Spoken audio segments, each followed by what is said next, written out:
Bonjour à tout le monde. Bonjour, grand frère Josata. J'ai écouté votre intervention, votre réaction suite à mon audio avant-hier, suite à ma réaction d'un audio aussi qui m'a été adressé. Un compatriote togolais m'a demandé de revenir au Togo pour prôner le boycott dont je parle.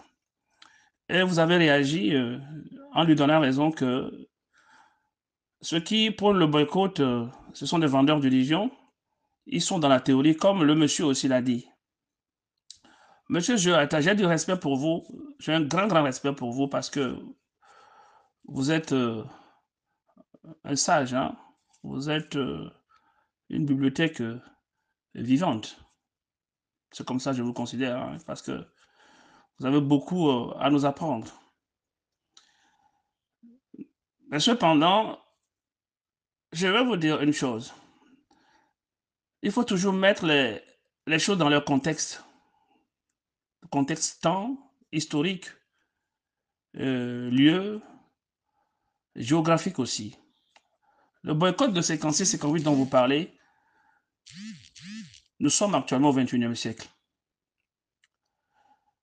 Moi, je veux seulement commencer en 2020.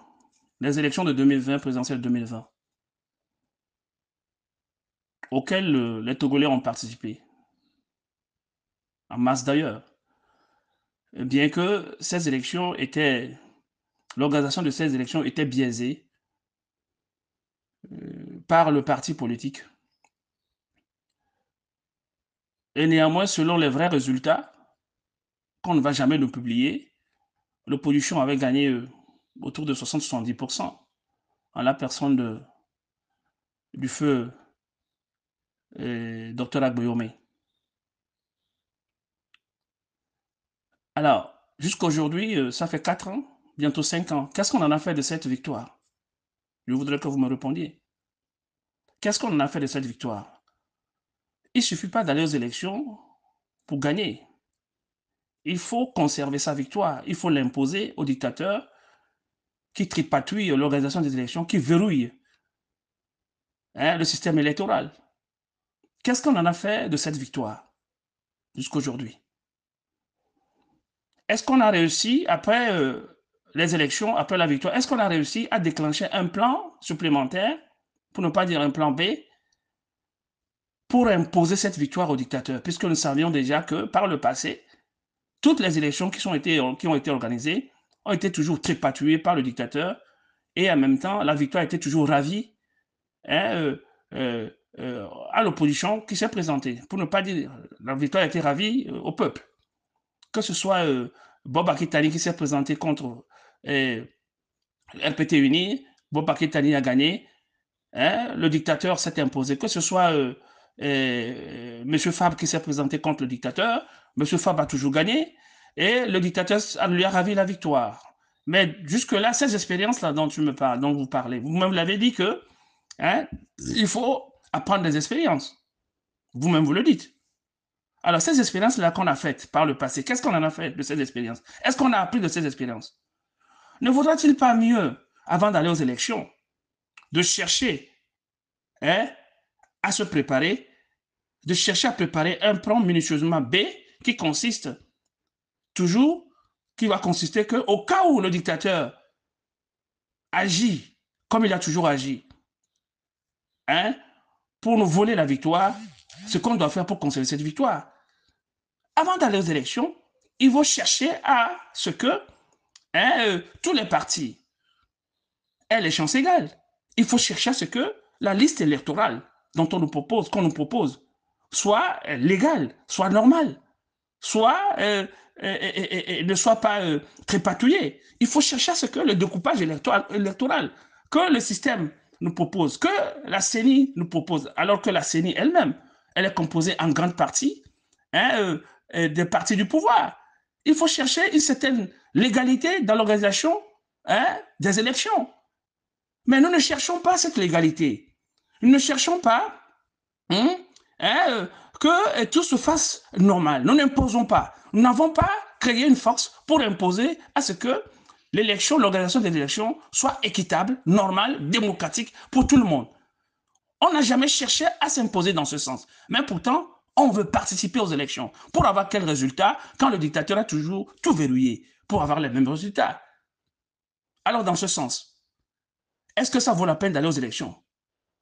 On va aux élections pour les gagner, mais pas pour les perdre, M. Aza, M. Zoé Atta.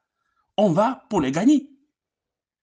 Quand vous me parlez de dilemme du prisonnier, de la théorie du dilemme du prisonnier, vous-même vous dites que je suis dans la théorie.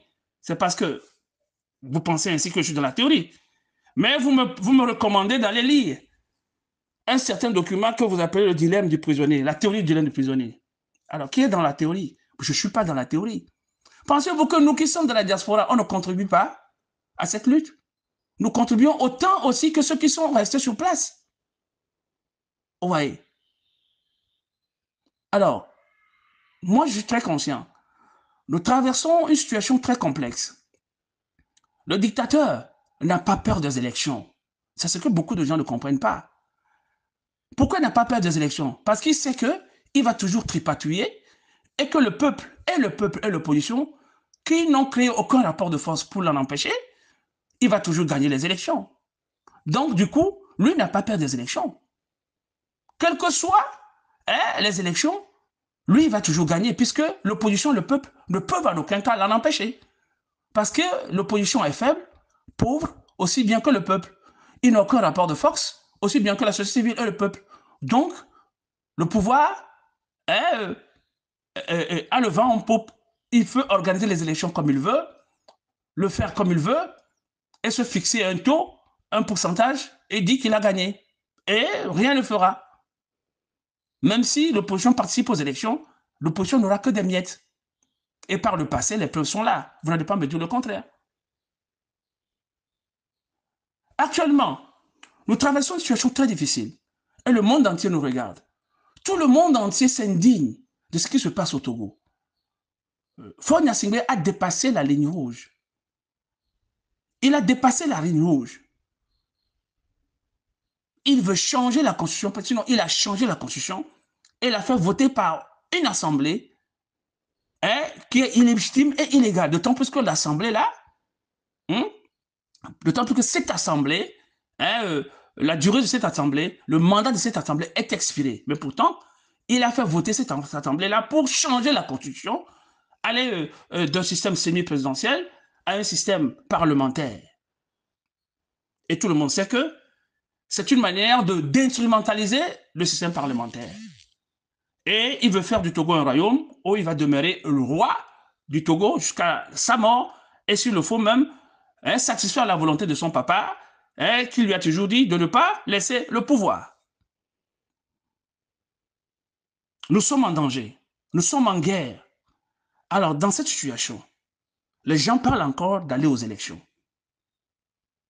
À un moment donné, il faut voir les priorités. Les gens parlent encore d'aller aux élections. Est-ce que les élections ont un sens? Quelqu'un qui méprise la loi fondamentale, quelqu'un qui bafoue la Constitution et la change comme il veut, et en fait ce qu'il veut. Vous parlez des élections, alors que les élections, vous n'allez même pas les gagner. Les chances que nous avons pour gagner les élections sont très minimes, puisque le dictateur a déjà mis les bornes. Et il va loin. Quand vous parlez des élections, lui ne parle même pas des élections. Lui, il est en train de programmer 2030, 2035.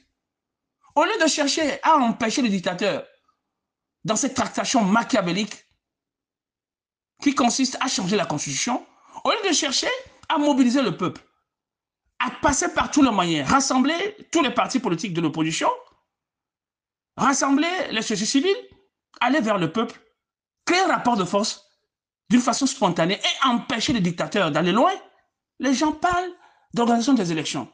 Et vous me dites, M. Zoyata, que ceux qui boycottent les élections sont des vendeurs de religion. On ne dit pas de boycotter les élections et de rester les bras croisés. On dit de boycotter les élections et de créer un rapport de force et empêcher le dictateur dans ses postures dictatoriales. Et d'empêcher le dictateur de nous ravir toujours cette victoire que nous avons toujours eue. C'est de ça qu'il s'agit. Alors, quand vous entendez parler, j'ai l'impression que vous voulez en faire de la participation des élections une révolution électorale. Si vous participez aux élections et que Fonia Singbe vous vole, alors là, vous allez déclencher une révolution électorale. Mais pourquoi ne l'avez-vous pas fait en 2020? Et pour le faire aussi, il faut le préparer. Il faut que l'opposition s'entende. Il faut préparer le peuple pour cela. Il faut gagner la confiance du peuple. Parce que le peuple a perdu confiance. Le peuple a perdu confiance non seulement à ces dirigeants dictatoriaux, mais aussi à cette opposition qui s'est lancée dans des luttes personnelles, dans des luttes d'intérêt. Pourquoi ne pas le faire en 2020 lorsque l'opposition a gagné les élections présidentielles à travers Agbéomé? Pourquoi ne pas déclencher une révolution électorale? Où étaient les autres? Pourquoi n'aviez-vous pas sensibilisé le peuple en 2020 pour que le peuple puisse arracher sa victoire? Pourquoi n'avez-vous pas préparé un plan B? Et nous sommes 4 ans après, c'est le statu quo. Et que c'est maintenant que vous allez faire au même instant où le peuple est fatigué. Le peuple n'a plus confiance en cette opposition. Nous avions actuellement une situation de fait, une situation de crise, et que nous remarquons que le peuple réagit contre les mascarades de changement de constitution de Fonia Singbe. Vous allez suivre, je sais que vous avez suivi Radio Nana les 2 semaines passées, la réaction du peuple togolais. Les peuples togolais étaient fatigués, ils étaient prêts même à mourir. Ils ont dénoncé cette dictature de Fonia Singbe. Et c'était la goutte d'eau qui a débordé la vase, et tout le monde n'était pas content. À voir sur les réseaux sociaux, vous allez voir que depuis 2017, le Togolais n'a plus réagi comme il réagit aujourd'hui ces 2 dernières semaines. Ça prouve que le Togolais en a marre et que le Togolais réagit. Le Togolais est prêt maintenant pour réagir contre les dérives dictatoriales de ce dictateur Fonia Singbe. Alors il va falloir que l'opposition s'organise pour utiliser cette situation. Il va falloir que la société civile s'organise pour appuyer le peuple togolais, pour l'accompagner et provoquer une révolution spontanée, et provoquer une insurrection spontanée, et provoquer une révolte. Parce que le peuple togolais en a marre, le peuple togolais réagit déjà. Au lieu de chercher à participer à une élection auquel vous n'allez jamais gagner, qui est déjà verrouillée. Alors, ayons le bon sens et disons la vérité au peuple. Ayons le bon sens et disons la vérité au peuple. Quand on dit boycotter les élections, on ne dit pas de les boycotter et laisser les bras croisés. Moi, je ne voudrais pas qu'on nous ramène au XXe siècle, dans les années 56-58. Il faut mettre les choses dans leur contexte historique, dans le temps, dans l'espace, le milieu. Il faut adapter les problèmes, les solutions aux problèmes, selon le temps, le milieu et le contexte historique. Nous traversons une situation de crise et nous devons réagir rapidement, d'une façon intelligente, habile et subtile. C'est moi, Ganda Ruffin, Azo Sata, mon grand frère. Je vous respecte. Bonne journée, bon début de week-end.